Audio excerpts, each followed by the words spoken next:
How to ace the GRE in 2025.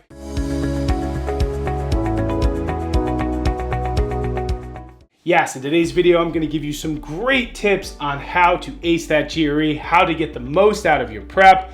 I am Jeff Miller, Head of Instruction here at Target Test Prep. Let's dive in.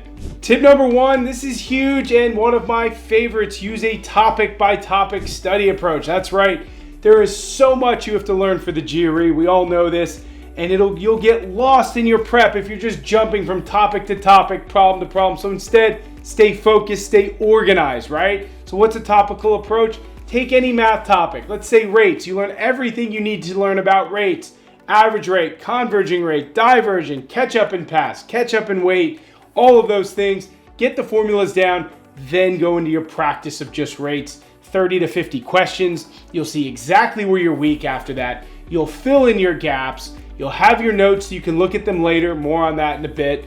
And you'll be good to go. And you're going to do that for every math topic, every verbal topic. Trust me, it's going to keep you super organized throughout your process.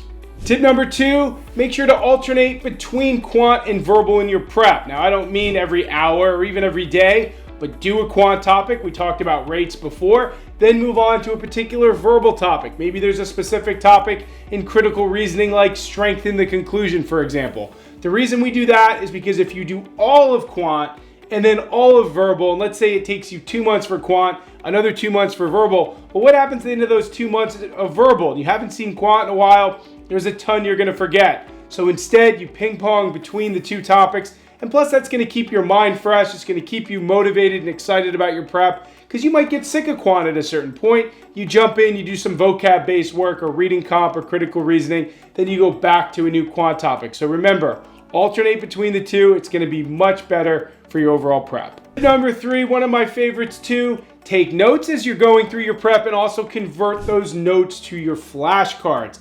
That's right, 2 flashcards, because those are huge too. Now, let's start with the note part. Why do we take notes during our prep? Well, we take notes during our prep because we want to be active learners.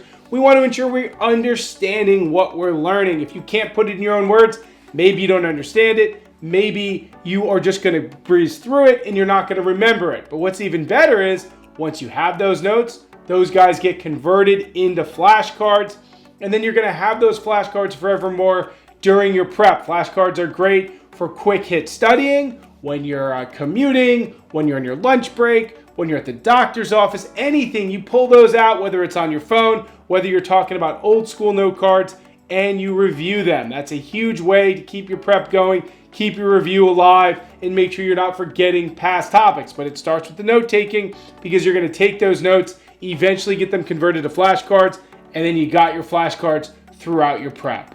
Tip number 4, review, review, review. Yes, your GRE prep is going to take time.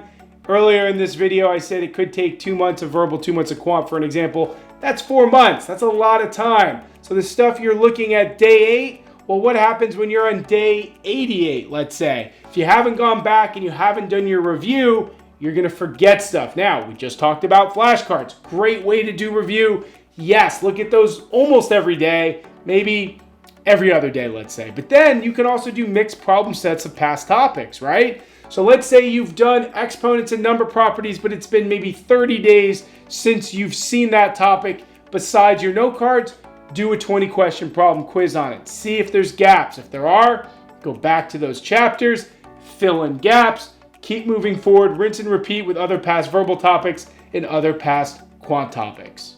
My final tip number 5, make sure to save time for your practice exams at the end of your prep. ETS has a select number of practice tests. We usually say to take one at the beginning for a baseline score, take the remaining during the practice test phase of your preparation, but space them out. Take them when you're fresh and ready to actually do them, not after a long day of school or a long day of work. So even if you have to spread them out 5 to 7 days, it's fine, because there's a lot of data that you're going to take from them. If you find that there's knowledge gaps, just as we talked about before, use the time to fill in those gaps, and that way you'll be improving with each practice test, and that will lead you into test day where hopefully you will rock the GRE.